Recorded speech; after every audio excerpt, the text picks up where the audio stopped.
আরে রাজত্ব কিভাবে করতে হবে, জমিনকে কিভাবে অন্যায় রাতে বাঁচাতে হবে, এটা তো আমার রাসূলুল্লাহ দেখিয়ে দিয়ে গেছে। হযরত আমিরুল মুমিনিন খলিফাতুল মুসলিমিন হযরত ওমর ফারুক আর্ধেক পৃথিবীর শাহিনশাহ তিনি। একটু ওমর ফারুকের কথা বলবো, শুনবেন শুনবেন।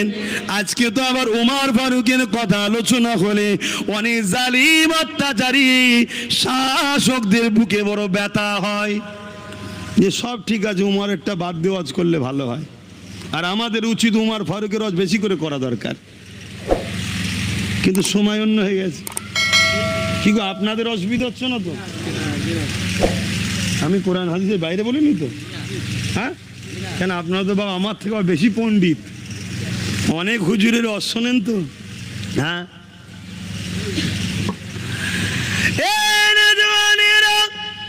আল্লাহ নবী সাহাবী হযরত ওমর ফারুক রাদিয়াল্লাহু তাআলা হুজুর আমার খলিফাতুল মুসলিমিন হলেন, অর্ধেক জাহানের শাহিনশাহ হলেন, অর্ধেক পৃথিবীর সুলতান হয়ে গেলেন, অর্ধেক পৃথিবীর যেমন করে তিনি পরিচালনা করতে লেগেছেন, সিংহাসনে বসেছেন।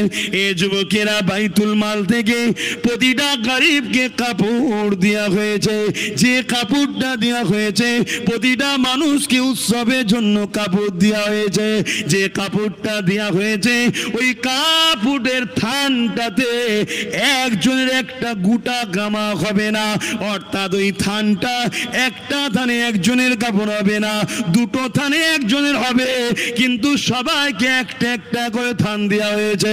পরের দিন ঈদের খুতবাতে হযরত ওমর ফারুক যখন দাঁড়াতে যাবে, এমন করে একজন উঠে দাঁড়িয়ে পড়লেন, সাধারণ একজন প্রজা নাগরিক দাঁড়িয়ে গেলেন, দাঁড়িয়ে গিয়ে বলতে লেগেছে, আমাদের আমিরুল মুমিনিন, আমাদের সুলতান, অর্ধেক পৃথিবীর শাহিনশাহ, আপনি খুতবা পড়ে দেবেন। আজকে আমার প্রশ্নের উত্তরটা আগে দেন। কি উত্তর বাবা তোমার বলো? আপনি একটা করে থান কাপড় সবাইকে দিয়েছেন, ওই থান কাপড় যা দিয়েছে একজনের গোটা জামা হবে না, দুটো থান মিলালে তবে গোটা হবে। আপনি তো একটা করে থান দিয়েছেন, কিন্তু আপনার গায়ে গোটা নতুন জামা কি করে হলো? তাহলে আপনি দুটো থান নিয়েছেন, সবার জন্য একটা, আপনি কেন দুটো নিলেন? কার হকটা আপনি মেরেছেন? এর কৈফিয়তটা আপনাকে দিতে হবে। বলুন তো দেখি, আমাদের সমাজে চারানার নেতাকে যদি জিজ্ঞেস করা হয়, হারা টালির বাড়ি পাকা হলো কি করে, গ্রামে টিকতে দেবে মনে হয়? অর্ধেক পৃথিবীর শাহিনশাহকে জিজ্ঞেস করছে, আগে বলুন দুটো জামা থান না হলে জামা হয় না, আপনি কি করে পুরো জামা করলেন বলেন? ভরা মজলিসে, আবার পার্সোনাল ডেকে বললে হতো আলাদা কথা, ভরা মজলিসে ইনসাফ কাকে বলো দেখো। হতে পারে আজ আমি এখানে বসে আছি, কাল ওখানে আল্লাহ বসাতে পারো, তুমি এখানে বসতে পারো, ভুলে গেলে হবে? কিন্তু মানুষ নেশা নেশা নেশা, আমার পিছনে বডিগার্ড আছে, হ্যান আছে, ত্যান আছে, দুনিয়াকে ধরাকে ধরা মনে করছে। কাল যখন কেউ নেবিয়ে দেবে না, বাজারে যখন ব্যাগ নিয়ে যাবি, কুকুর দেখেও ঘুরবে না, কেউ গুরুত্ব দেবে না। দিচ্ছে না, দেয়নি? এই সমাজে ঘটছে না, ঘটেনি? ও আগে কত গেছে, আগে গাড়ি পিছনে গাড়ি, ক্যাঁ ক্যাঁ ক্যাঁ ক্যাঁ, সরে যাও সরে যাও সরে যাও, কি হতো না হতো নি? এখন সব তাদের কি খবর? হ্যাঁ, বাজারে গেলে কেউ ঘুরেও দেখেনি। হ্যাঁ, কিন্তু একটা গরিব মানুষ, সৎ চরিত্রবান, ভালো নম্র মানুষ, তাকে দেখো চলে যাবার পরও মানুষ স্মরণ রাখে, আরে ছেলেটা ভালো ছিল, লোকটা ভালো ছিল। কে বলে না, বলে না? গরিবকে ভালোবাসো, গরিবকে ভালোবাসো, গরিবকে ভালোবাসো, গরিবকে ভালোবাসো। কেন? গরিবকে সৃষ্টিকর্তা ভালোবাসে, তাই ওকে গরিব করেছে। জোরে বলুন সুবহানাল্লাহ। যদি বলেন ভালোবাসো তো গরিব করেছে কেন? ওকে দুনিয়া দেয়নি, আখিরাত দেবে, তাই। জোরে বলুন সুবহানাল্লাহ। তুমি আমি যদি ওকে দুনিয়ায় হেল্প করি, পাশে থাকি, এ ভাই লে লে লে লে, যেদিন ওকে দেবে ও তখন আবার আমাদের দেবে, আয় আমার সাথে চ, একসাথে চ। জোরে বলুন সুবহানাল্লাহ।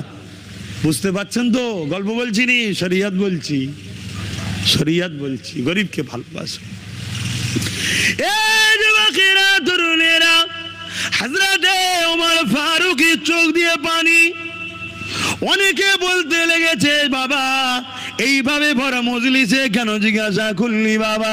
ওই সময় যুবকটা বলে, আল্লাহ নবী বলেছেন, যদি কেউ তোমার অন্যায় করো দেখো, তার চোখে চোখ রেখে সত্য কথা বলাটা এটা একটা বড় সওয়াব নেকির কাজ। আব্বাস এমনি বকে না, নেকি কুড়োচ্ছি আমি, তাই বকছি। আমি জানি এতে আমার দুশ্মন বাড়ছে, তো কি হয়েছে? পুরো পৃথিবী যদি আমার দুশ্মন হয়ে যায়, আমার কোনো যায় আছে? কিচ্ছু যায় আসে না। আমার ওইটাই হবে যেটা আমার রুহের জগতে আমার কপালে আল্লাহ লিখে রেখেছিল, সেটাই হবে। 1 ইঞ্চি বাড়বেও না, কমবেও না। কথা কিছু মাথায় ঢুকছে? হ্যাঁ, এর নাম ঈমান, এর নাম বিশ্বাস, এর নাম আকীদা।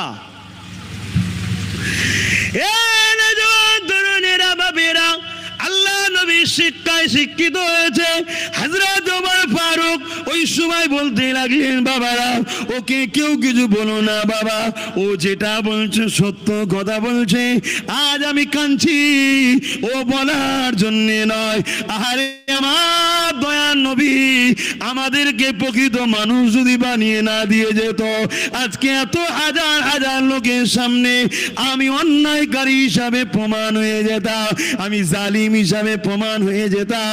নবী আমার শিক্ষা দিয়েছিল বলে, ওই শিক্ষায় চলি বলে আজকে প্রশ্ন করেছে, আমি ওর উপরে জুলুম করিনি।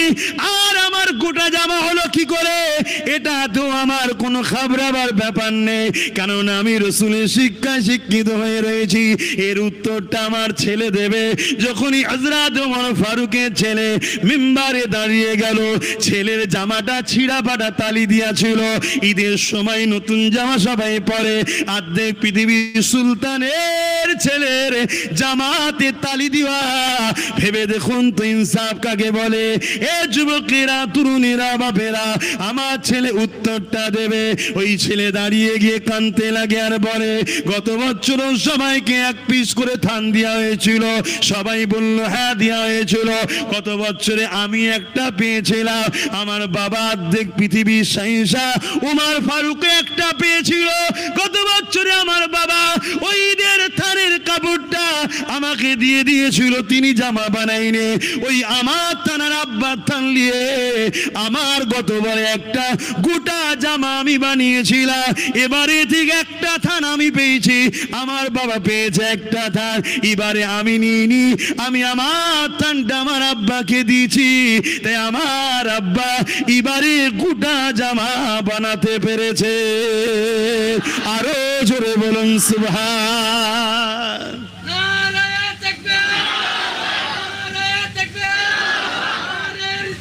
ইয়া রাসূলুল্লাহ। ভাইরা আমার, ভাইরা, ইনসাফ তৈরি করো। তোমাদেরকে করতে হবে ইনসাফ। তোমরাই সমাজকে বাঁচাতে পারবে। আসো, ইনসাফ পরায়ণ হও, লুবি হয়েও না, নিজেকে কন্ট্রোল করো। তোমার জন্য যদি বিরিয়ানির প্যাকেট একটাই থাকে, একটাই লাও। তোমার বাড়িতে 10 জন না, একটাই লাও। দেওয়া হয়ে গেল, কমিটিকে টুকটুক করে যে বলো, ভাই আছে বেঁচে আমার বাড়িতে 10 জন ভাই, আর একটা দিলে ভালো হয়। থাকলে দেবে, আর নাই দেবে না, আলহামদুলিল্লাহ বলে চলে যাও। 2টো করে দানা খাও, 1 মুঠো করে খাও, তৃপ্তি পাবে।